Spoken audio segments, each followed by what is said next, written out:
Now is the good one.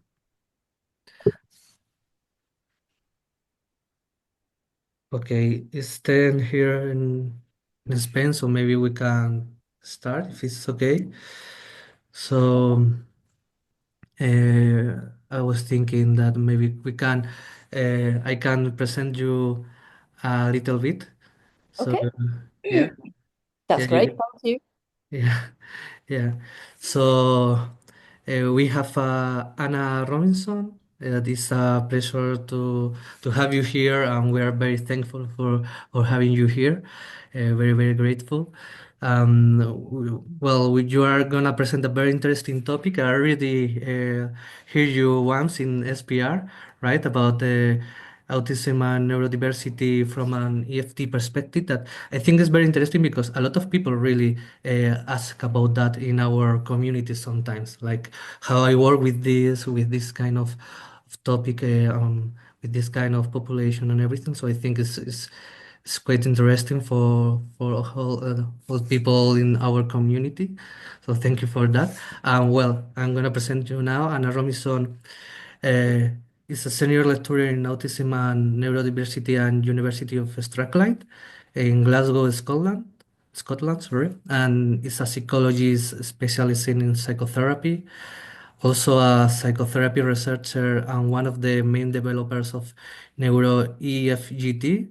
And you are doing this research and practice centered on emotion-focused experiential psychotherapy and neurodiversity, right? I don't know if you want to add something or say something about it. Or... No, fabulous. Thank you very much. And just thank you very much for the invitation and the interest in something that I'm really passionate about.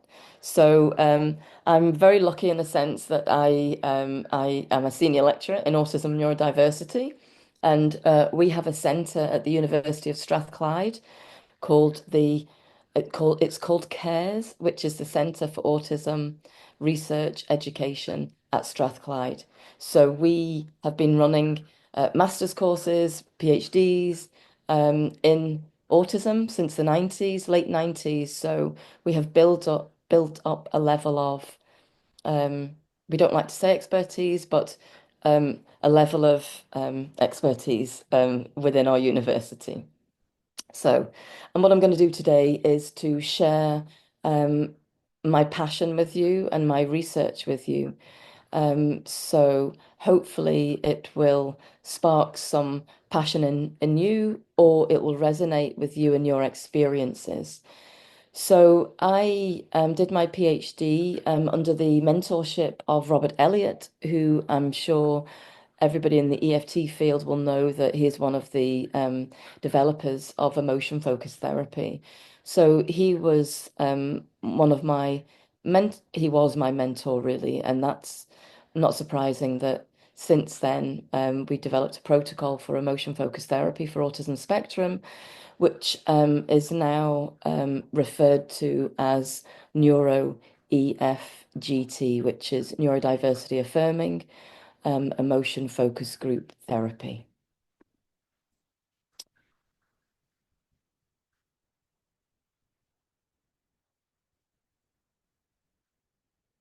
Okay, so do we need to adapt therapy for autistic people or neurodivergent people? Well, the research tells us. So the research tells us that autistic people say that actually, when they've experienced adaptations to standard mental health interventions, that it's actually really important to them. Many people have felt excluded from general mental health services, with practitioners saying that actually we don't treat autistic people, we don't offer interventions to autistic people, and actually, when they do offer interventions, often they're not adapted. So many people with an autistic process feel that they're excluded from mental health interventions. And it is actually really important. So, why is it important? I did a piece of research a number of years ago with one of my master students, and we were interested in doing that based on an autistic friend of mine who said that in the community, in the autistic community, it was ABA was a really important topic for them and the impact that that had on them. So we carried out a piece of lived experience research, asking autistic adults who'd experienced early ABA, um, the impact that that had for them. So we carried out a thematic analysis. We conducted interviews, carried out a survey, and also we carried out a thematic analysis. And here are some of the key main themes that came from that with participant illustration. So one of the main themes, we identified that there was an erosion of true actualizing self, and this was through the process of gaslighting. So many of our participants felt that the process of ABA for them was a gaslighting experience. One illustration is that I was trained to be non-autistic. I was taught that being able to fool people, that I was neurotypical, was my best goal in life. A second key theme that emerged was a lack of self-agency within interpersonal exchanges, and this was through the process of masking. So one participant said, it made it much harder to make friends because I was spending so much time to pretend to be someone I'm not, that I could never really connect with people. The third theme to emerge was self-healing and compassion. And this was through the process and lifelong process in adulthood of recovery through the damage that they'd experienced. And one of the key recurring themes that kept coming forward from the autistic voice and that lived experience was that they actually still felt ashamed for who they were. So this intervention and the intervention that was perceived as being the gold standard. So if you think about parents seeking, being told that early intervention is really important. And when they go online and they look for what is the early intervention, and the gold standard was, of the time was ABA. So you can see why parents would seek early intervention for their children. But also, we now listen to the experiences and the lived experience of autistic adults who tell us of this really detrimental and erosive gaslighting effect, which has led to them um, taking on that process of needing to mask. And if you think about that ongoing daily masking process, what does that mean then when young people seek psychological support and help? What does that mean when adults seek psychological therapy? You know, who are they in that therapy encounter? And how difficult is it for them to be able to put down that mask and to reveal their true authentic self? And that is really a goal for therapy, to provide that safe space. And it certainly is for me. So throughout the research, we also developed a rational empirical model, and this can be accessed in the journal article where I've developed a case conceptualization for EFT and autism spectrum for trauma. So one of my main tenets or proposals is that actually neuro divergent and neurotypical, and I'm putting in brackets there for want of a better term. So neurodivergent or ND and neurotypical NT, intersubjective encounters create social and emotional relational differences within that encounters. And these encounters result in autistic people developing a diminished sense of self, a lack of self-agency within interpersonal engagement, which then leads to social anxiety, depression, which ultimately predisposes them to trauma-related experiences. So if we just take a little look at that model, you can see that ND and NT intersubjectivity, which is due to this encounter coming together where the autistic neurodivergent person has a negative self-perception of themselves because of that encounter. They have a limited acceptance of authentic autistic self, and a limited understanding of their own emotions and difficulty with emotions and emotional processing. That then in parallel with a limited understanding and processing of others' emotions and limited understanding of the intentions of the thoughts and the intentions and behind um, others, um, and the difficulty in understanding the me within the we. So it's this which then erodes and diminishes one's sense of self, which then often leads to interpersonal ruptures and conflict, which leads to rejection, isolation, depression, social anxiety, the need to control environments, the need to control others in the environment because of that high extreme level of anxiety, and all of these coming together to result in these trauma-related experiences. So these are the particular areas that I particularly focus in on in therapy. So Pepe will have seen this emerging model developed that we presented in the last SPR conference, and that has since been evolved and developed into this um, model specifically, which relates to this marginalization. So people who experience multiple marginalizations through being an autistic person in a non-autistic world. So again, we start with this neurodivergent, neurotypical intersubjectivity. And if we take a case example, so a case example would be Danny, and that's not Danny's real name, who is an adult now in his 30s. He was diagnosed as having Asperger's syndrome, which is what we did in the UK. We used Asperger's syndrome for people who had autism without an intellectual, co-occurring intellectual disability. So we no longer use Asperger's syndrome, but Danny does have a diagnosis of Asperger's syndrome, which he sees as part of his identity.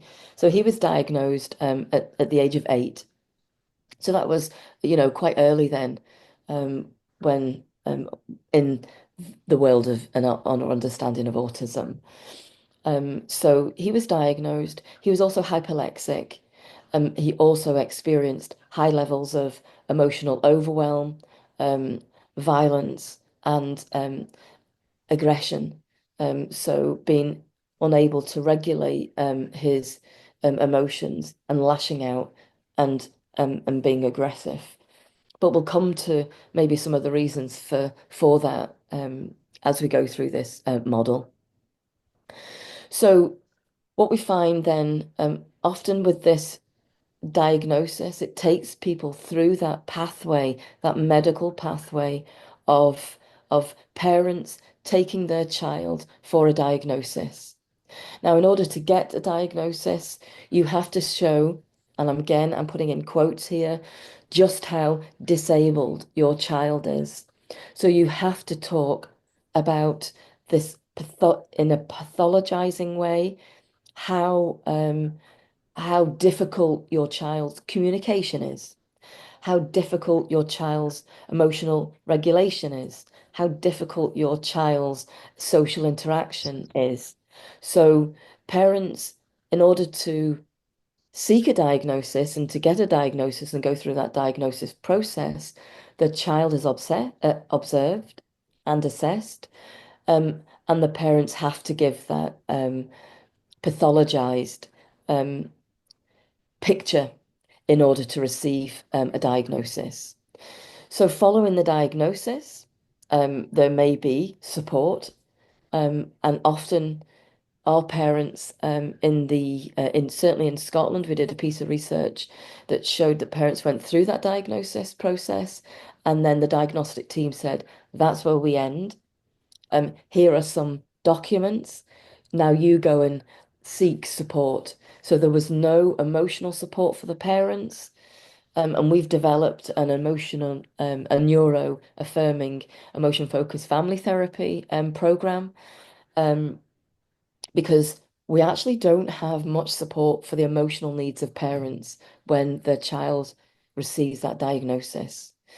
Often, education is adapted, so people will receive an inclusive education, but sometimes that's more like segregation. So not necessarily being really accessible and adapted to the individual need, but maybe creating basis, so autism basis for the autistic pupils. So if you think about what message that does, it says that actually this is our mainstream stream school. Here you are in this special um, a place for autistic and neurodivergent people. So again, it's that message. And if we go to the top of that diagram, you'll see that societal oppression, which results in this interpersonal degradation and that identity suppression through experiencing ableism and ableistic attitudes, through experiencing peer victimization and bullying, and many of our autistic people have experienced extreme levels of abuse. So this often then results in traumatic emotional pain. So if you think about EFT, what are we working with? What's hidden? What are we trying to uncover? What are the different layers? How do we get through that mask and help to support what the real emotional needs are? So the traumatic emotional pain then, often through abandonment, lonely abandonment, that fragility, a loss of one's trust in self, constantly being told to how to do something different, how not to do something, how not to spin, how not to stim, which is an emotional regulation. So, and how not to do that, how to sit on your hands, how to have quiet hands, um, how not to have tics. So all of this, if you think about those emotional ways of being, a way of coping, high levels of anxiety, these things are often eroded so that people can be as typical as they possibly can within the mainstream schooling environment. So often people then have this erosion of one's authentic autistic self. So then this results in an interjection of self, so often a really, really harsh internal critic, self introjected anger. Much of what we work with, and this model is now a primary maladapted shame model. So often what we're working with is shame based along much of this experiences, this marginalization. And from that maladapted shame, people learn to morph, people learn to camouflage, people learn to put on that mask. This then results in the identity split. So often we'll have this, and maybe this is one of the new tasks that we're working on and developing, which is that the experiencer and the mask and these different parts of self, this identity split. So for Danny, who was hyperlexic, highly intelligent, went into school and was put with people who he felt were not like him. He was put with people who had an additional learning disability. He was put with people who needed additional educational support.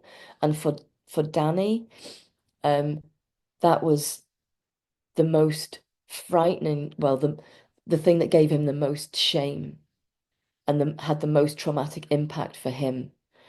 And in any encounter with when he needed support. So in adulthood, needing support with his open university, needing support with living accommodation, any support that he actually needed, he couldn't allow people to see that vulnerability.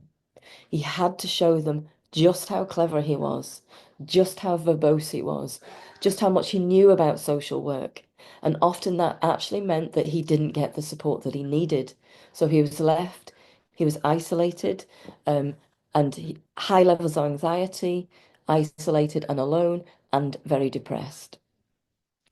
And it was through working together that he was able to drop the mask and explore his biggest fear, which was people discovering that he actually was stupid, that he wasn't as clever as he was. And that was the hardest thing for him was to uncover that and to reveal that. And we did a lot of work on that and what that actually meant. So just sort of showing how that model comes to life in an individual person. So the anxiety split, obviously a really, really harsh critic. And sometimes the guard can be really, really harsh too. So it's a lot of work. How do we help you to soften? How do we help you to hear the message, but to hear it in a positive way and to be able to be supportive and understanding and loving to yourself? So then we have that secondary reactive fear, which results in anxiety, depression, vulnerability, unacceptability of self. We have emotional dysregulation, emotional overwhelm, a sense of flooding, a sense of being overregulated and being externalized emotionally. So then this results in experiential and behavioral avoidance, avoiding your emotions, avoiding your people, which then results in a lot of the work that we do, which is this trauma response. So often people will avoid situations, so they'll flee, they'll morph, but they'll people please, through fawning, and they'll freeze, um, meltdown, and dissociate. So often we have sensory meltdowns and dissociations, or we'll fight. And this is where the what's seen as aggressive behavior, and I'm using these quotes because they're not really my terms, but they are, I see them as behaviors of distress. These are distressing behaviors. And what are they actually telling us? So this is our new model that we're working with. So why is that important in the work that we do? So we are in the process now of trying to get our neurodiversity affirming emotion focused group therapy published, which is our exploratory outcome study. So we've carried out an exploratory outcome study with three EF or neuro EFGTG groups. So with these groups, these ND groups, we've had three separate groups with adults, and this is the profile of the adults. But as you can see here, the presenting problems are social anxiety, emotional overregulation, OCD, social isolation, anger management. But actually, when we work panic attacks, when we work in therapy, the therapeutic focus often shifts, and that 8 out of the 9 people here um, actually discovered their own trauma and their trauma-related experiences. And that was actually a slower process because often people didn't know it was trauma. It could be distant. It wasn't necessarily labeled as trauma, but actually 8 of the 9 people had experienced trauma, and we worked with that trauma.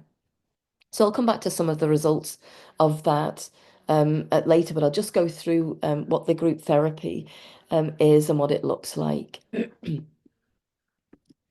So we have this emotion focused therapy adapted specifically for autistic people. So I do adapt my individual therapy.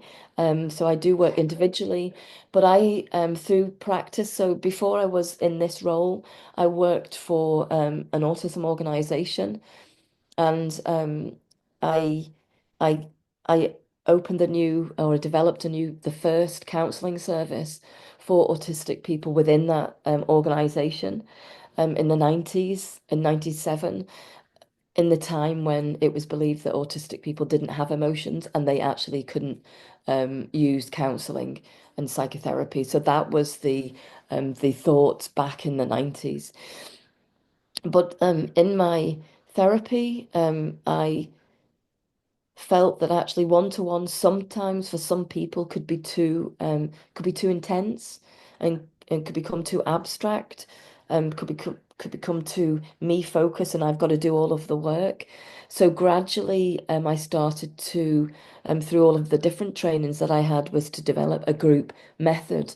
And then when I did my PhD mentorship with Robert, he introduced me to emotion focused therapy. So I brought all of that practice and with me, and we developed this protocol. So we developed this protocol for working with autistic people using emotion focused therapy theory and principles. So it's a group protocol, and it's neuro EFGT. So it's neurodiversity affirming emotion focused group therapy. And we're going to present some of that in the EFT conference and um, this year in June. So it uses video to aid reflection on process and to deepen emotional experience.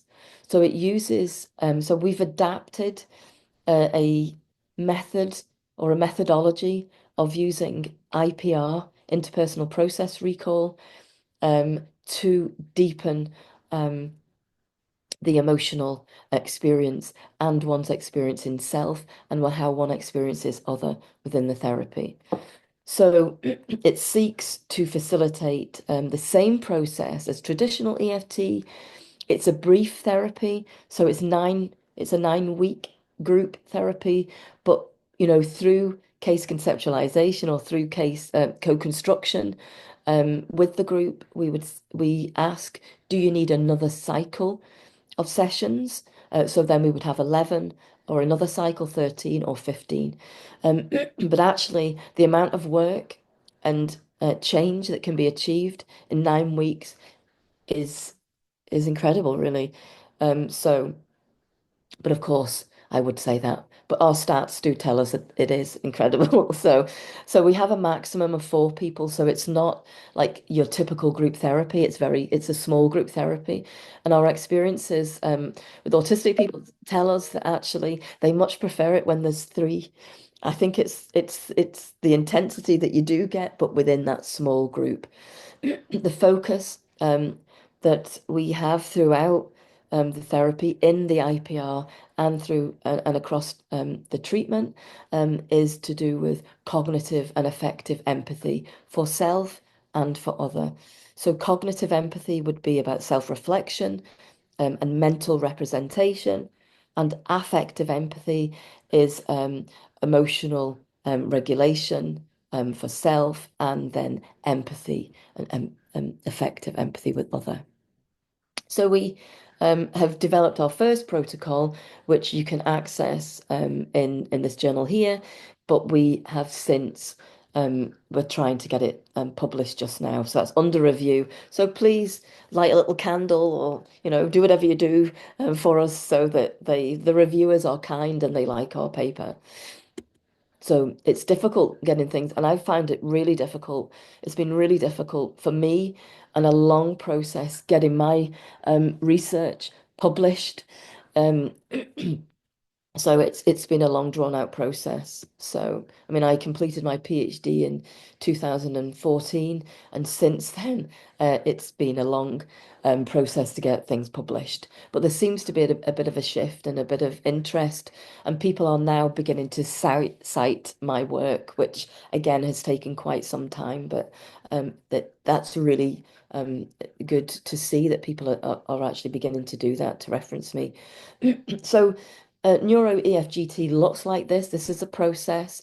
It's a cyclical process. So we have a therapy session, as you can see, 1, 3, 5, 7. We have a therapy session, which is a talking session. We video. That session, we take the video away and then we analyze that. So this is where we begin to use the IPR.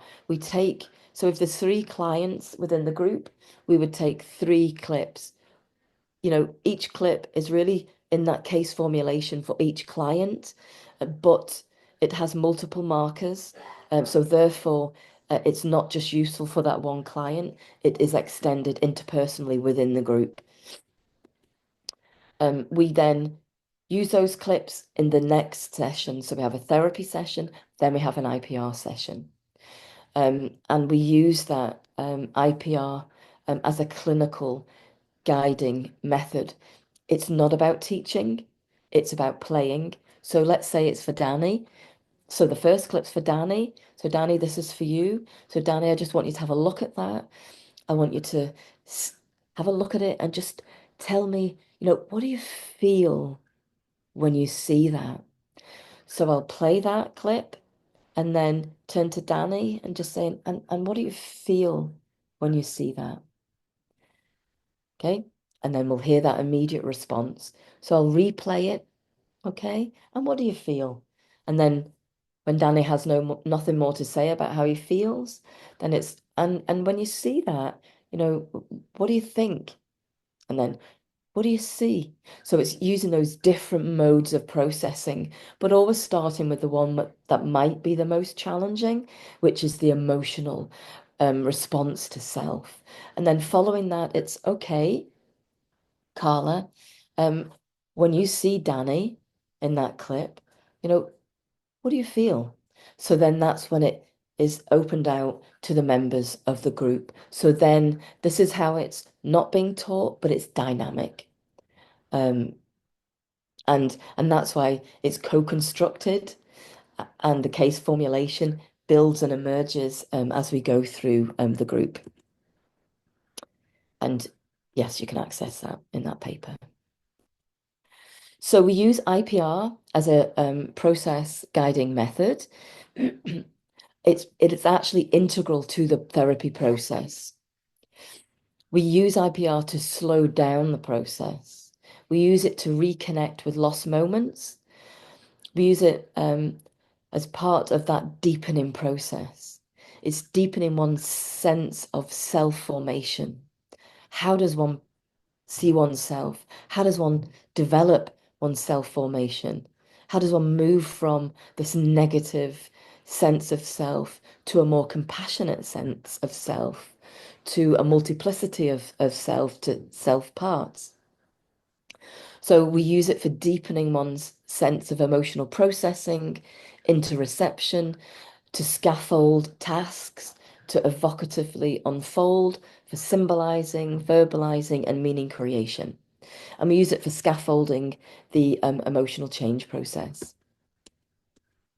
So here's an example of a IPR task marker. So one of the experiential tasks that we have within our group therapy looks specifically for markers around an interoception difficulty. So often people with an autistic process or neurodivergent people will talk about having difficulty with their interoceptive functioning. So feeling out of touch with their internal bodily sensations, feeling disembodied with self, having a sense of numbness, not being connected. So the client might report that they're not able to feel their internal bodily sensations. So we scaffold this within and across therapy. So we do body work, we do breath work. We have introduced the step out technique. And we use that in therapy, and I'll just talk a little bit about that in a moment. So the IPR clip then would contain a client dialogue talking about something to do with interoception difficulty. So difficulty with feeling the sensations, a numbness, difficulty or an emerging sensation. So if it's shifted, we might actually capture that and play that in the next session. So we use the step out technique. So we use it in 2 ways. So we use it for that interoception and helping people um, to to go inward, to have deep breaths, to go inwards, to have body work, to move their arms in time with the breath, and then to report how does that feel when you experience that. So we always talk about that feeling, that sensation. Some people say nothing, don't feel anything, it doesn't make any difference to me. And then other people will talk about, oh yeah, it makes me, I can regulate my breathing, it helps me to calm down. I was a bit hot before, now I feel a bit, not as hot. Um, and then, but we also use it as a transition. So often when people come to therapy, the getting to therapy is actually really traumatic and can take a whole lot out of people. So we set up, so this is all of the things that we do within the group therapy. So we set up, coffee and, a wee biscuit. So people can come in and defrag is what we say. You can defrag. And here's this other difficult part. So we've had this difficult sense of getting here, and then we've got this being here, and how do we defrag? So we have a coffee, we have a biscuit, and we are able to spend a little bit of time defragging and coming to maybe a bit of stimming, a bit of emotion regulation if possible. Um, and then we say, okay, so let's transition now into the group. So then we do the step out as an experiential task, but also as a transition marker. So that was the outside, and this is the inside into the work of the group therapy. So we use it in these two ways, and we also have a paper which is open access. And also, if you go to my university webpage, you can click on my link, and you can go to my publications, and you can download those if you're interested. So, what are the similarities and differences?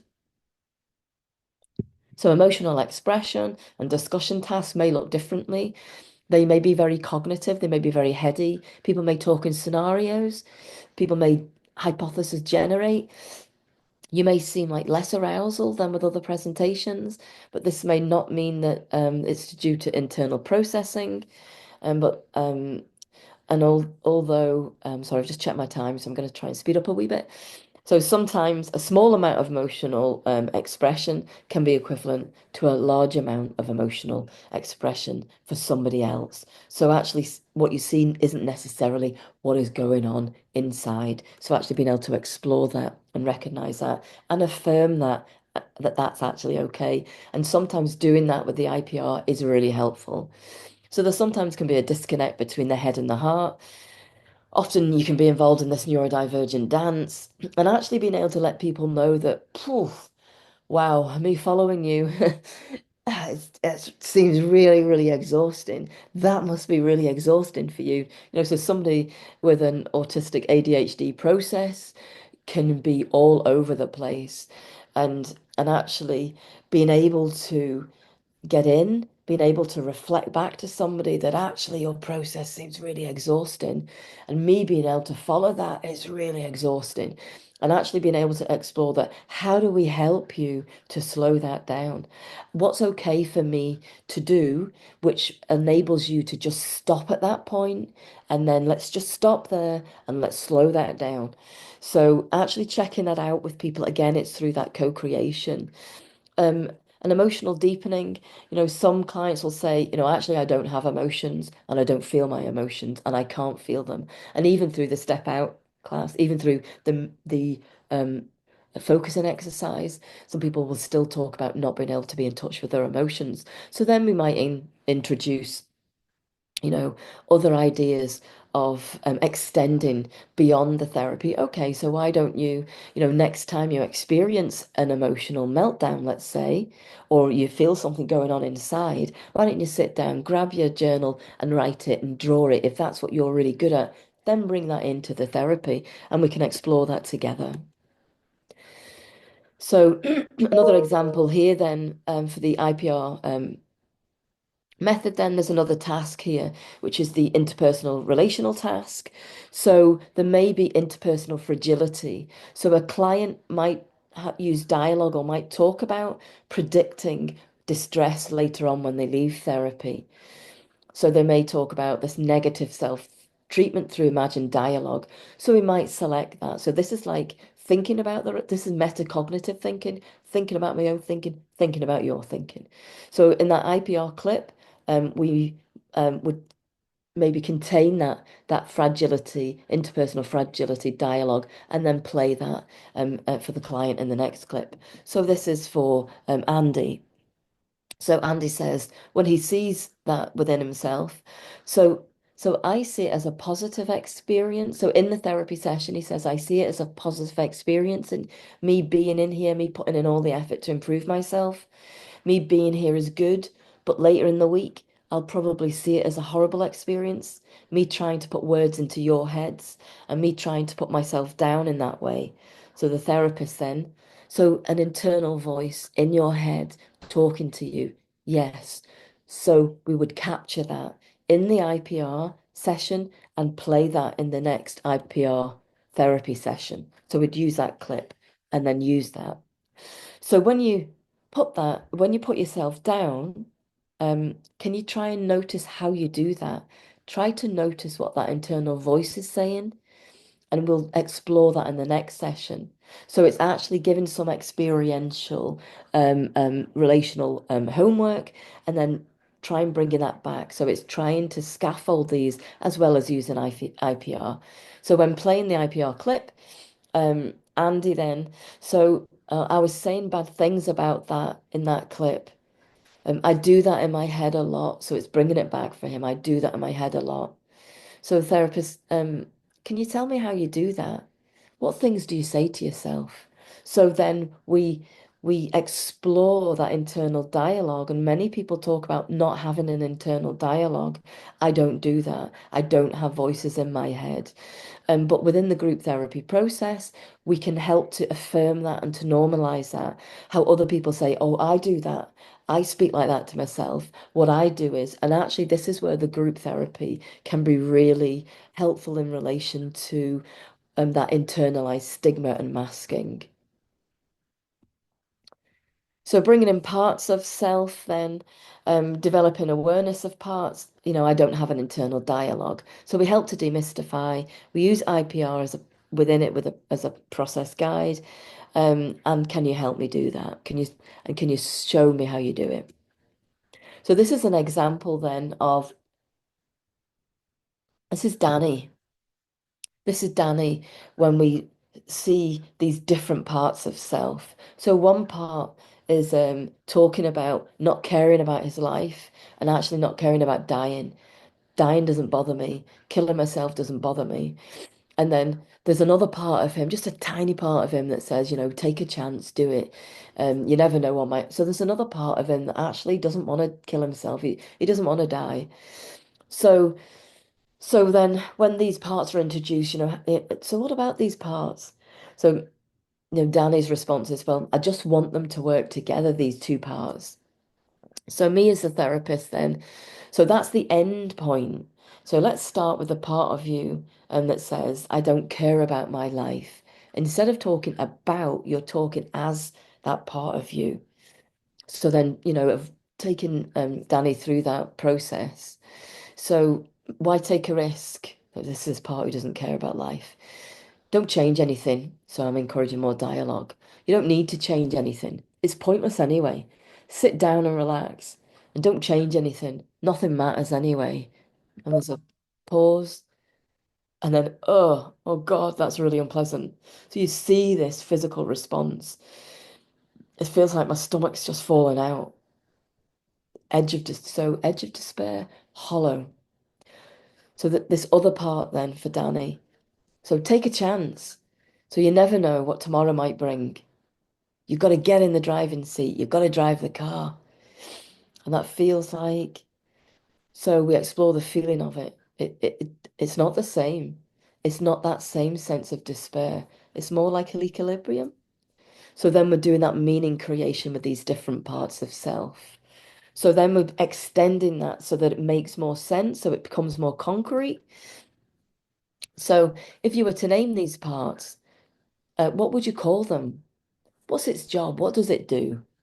So Danny then says, so this one's risk averse, it's passive.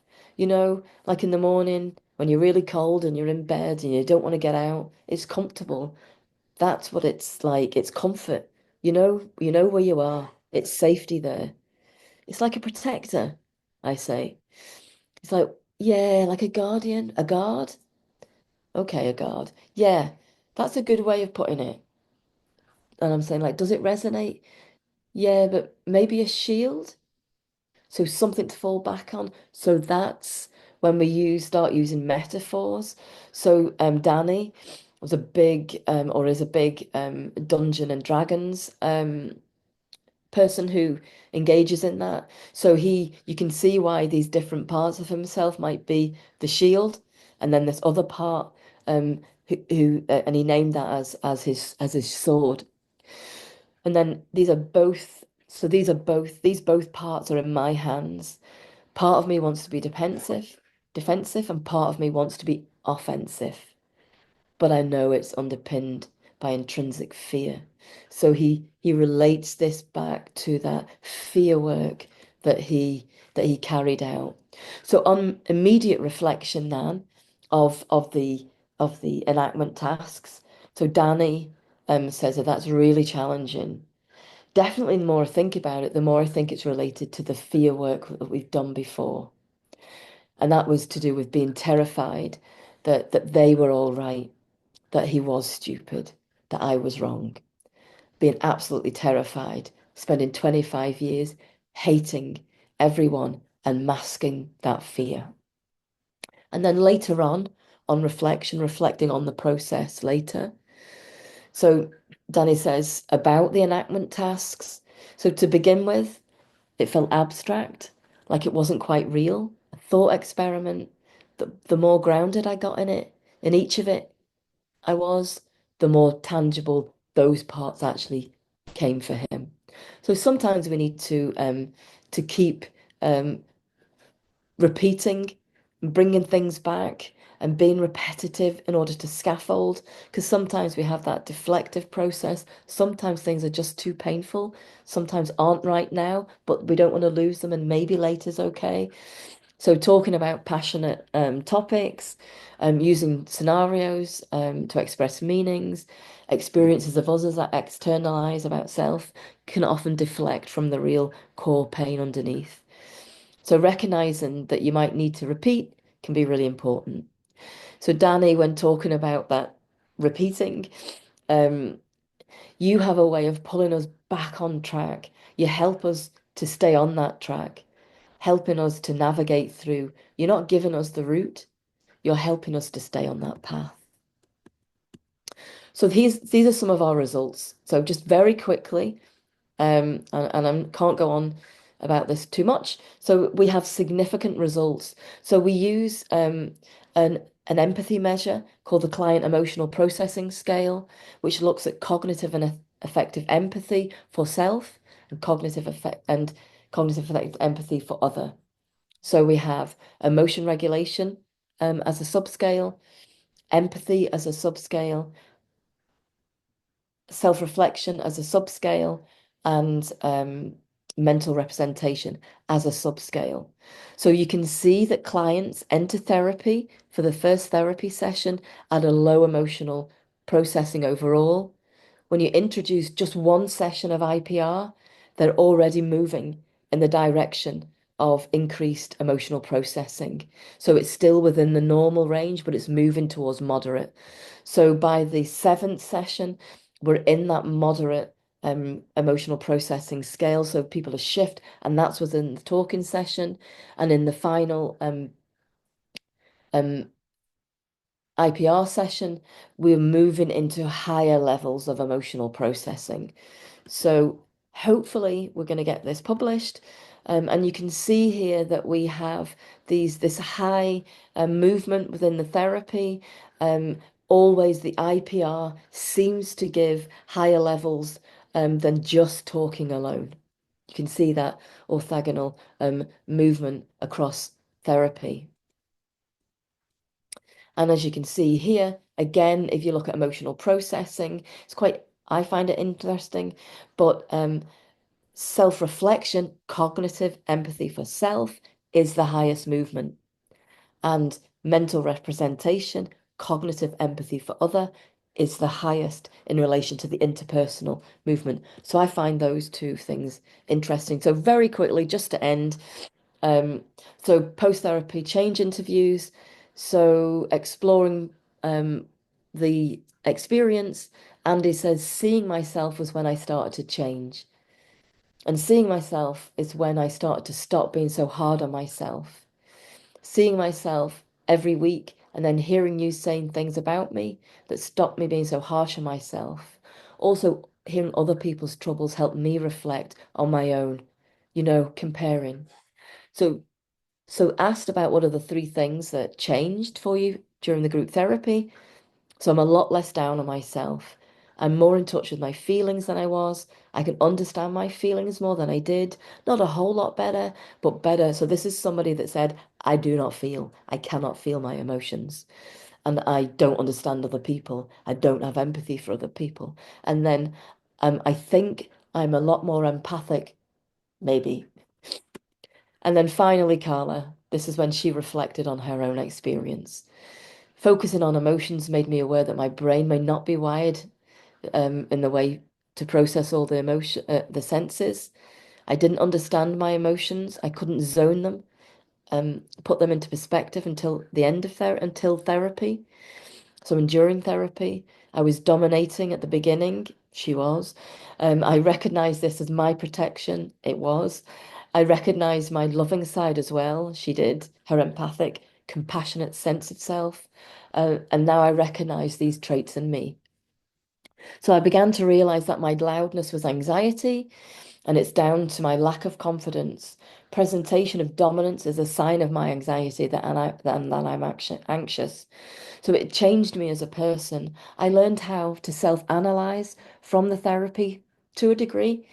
It comes back as an auditory and a visual recall that helps me put it into perspective. I still get suicidal thoughts and I still get high anxiety, but I can reflect and bring myself out of it. Okay, thank you. So I will stop sharing now.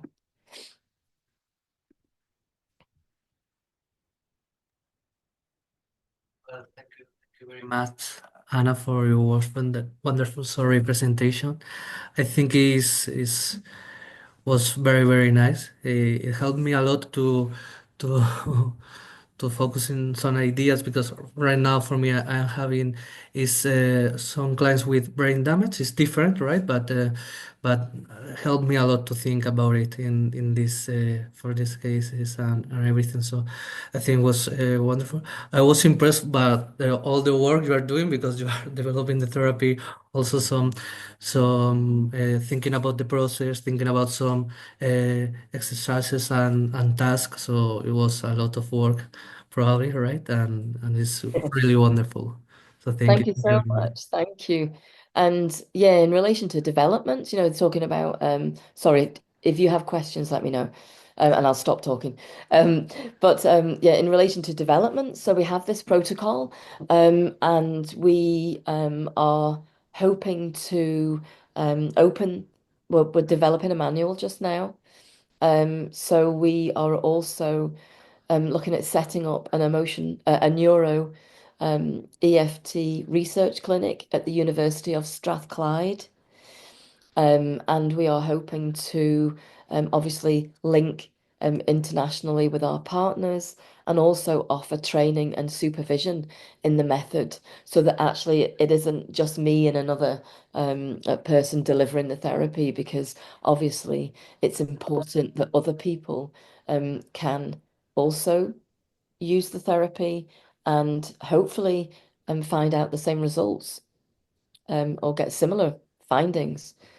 Or if not, why not? And, what do we need to, what can we do about that? Yeah.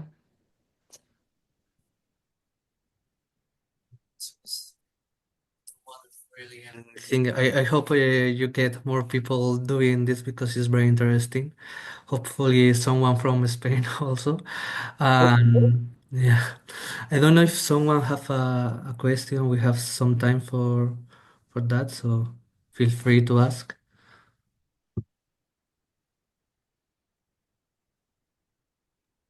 I'd like to make a question, if it's Hello. possible.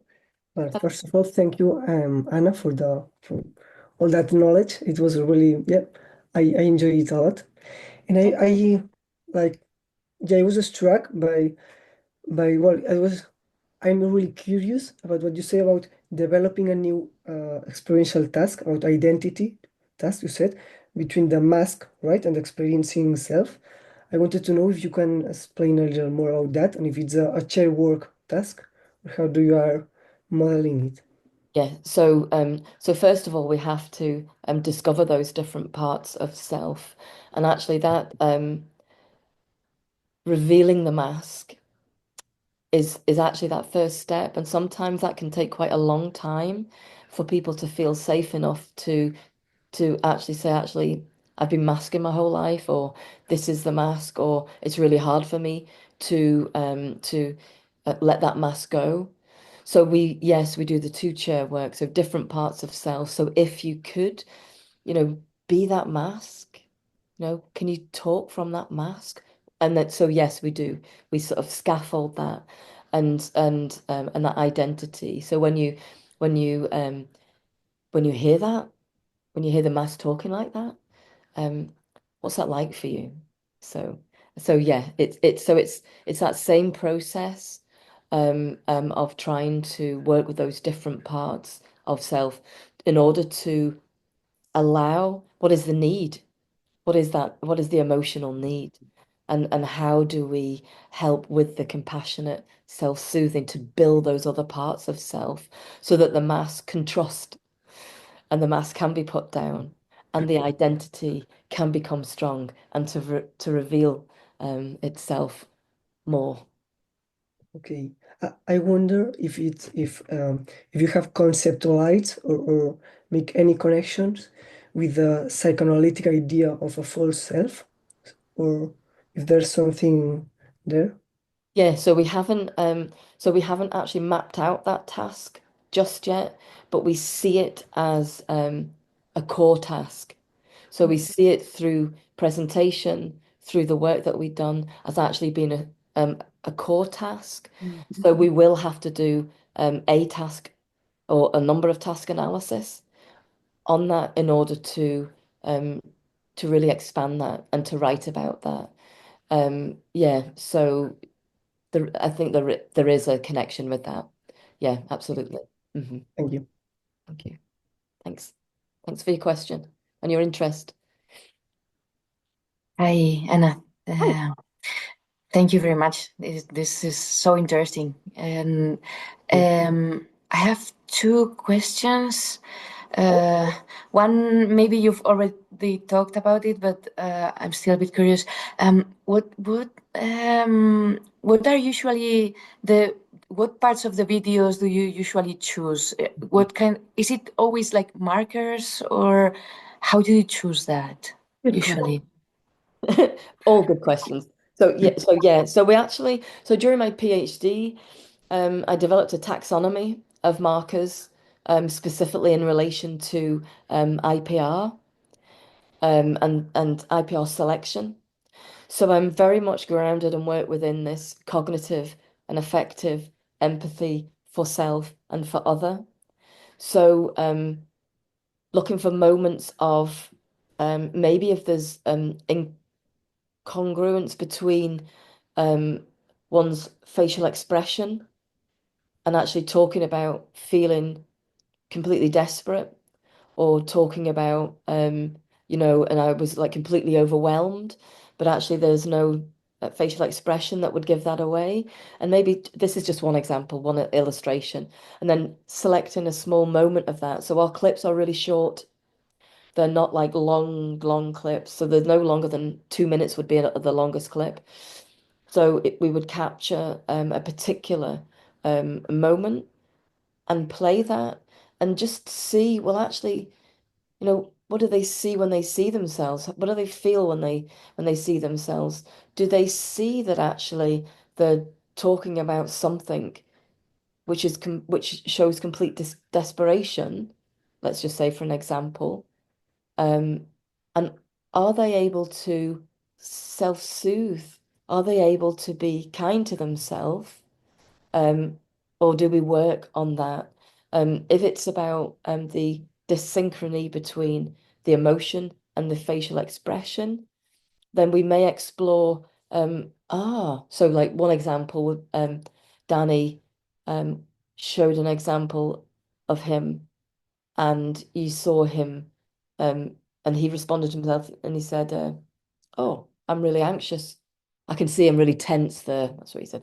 I'm really tense there.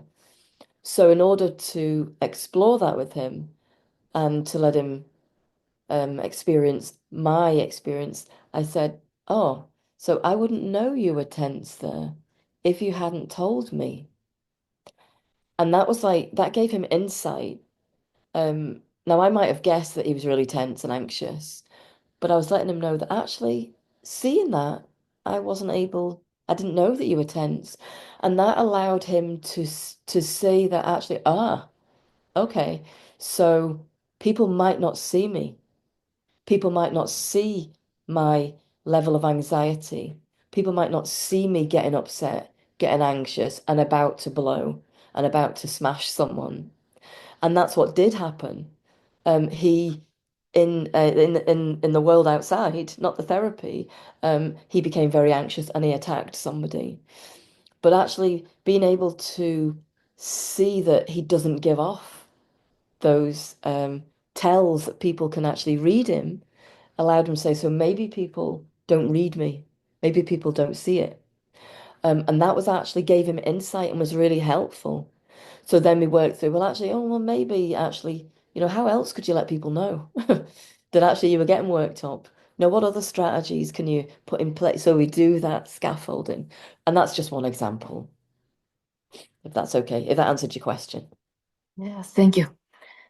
And I have another question because, well, my nephew and also, well, a friend of mine has a daughter who is currently going through all this terrible process to get the diagnosis because otherwise you won't get the help in the school. And yeah, so you described it perfectly, and that's what she's going through right now, and it's terrible. And I was wondering if you've thought about uh, giving some advice to other professionals, not only psychologists, but doctors who are in charge of these processes, or teachers, or all the people who are involved in this process with kids or even adults, but to give some advice of how to do this in a more human way. Absolutely. Well, the great thing about the UK at the moment and this idea of neurodiversity affirming, so our services aren't great. And I explained to you that actually this is, you get a diagnosis and then off you go. So our services aren't great for people who go through that diagnostic process. But we do have a real push and a hunger and a desire, and our autistic community have been pushing really hard to shift the narrative. So many autistic people now, autistic doctors, autistic psychologists, are saying, "I'm actually an autistic psychologist. I'm an autistic teacher," and we're really pushing to shift that narrative. And I know that there is research going on just now to change the way diagnosis and diagnostic assessments are delivered into a more human, humane, compassionate way. So there is work, certainly within the UK, work happening, and I think this neurodiversity affirming paradigm that we're moving towards is going to insist on that. So There's a lot of advocacy also. I mean, we did a small project. I did a little podcast with but not little podcast. I did a podcast with Lou, and I talk about the advocacy project that we were involved in with some young autistic advocates, and they named themselves the Autistic Advocates. And they went down to Westminster with their artwork and their placards and basically drew about we are autistic, we are not different, we are the same. We, not looking, still listening, so we have a real advocacy movement, which I'm proud about. Great. Thank you very much. Thank you.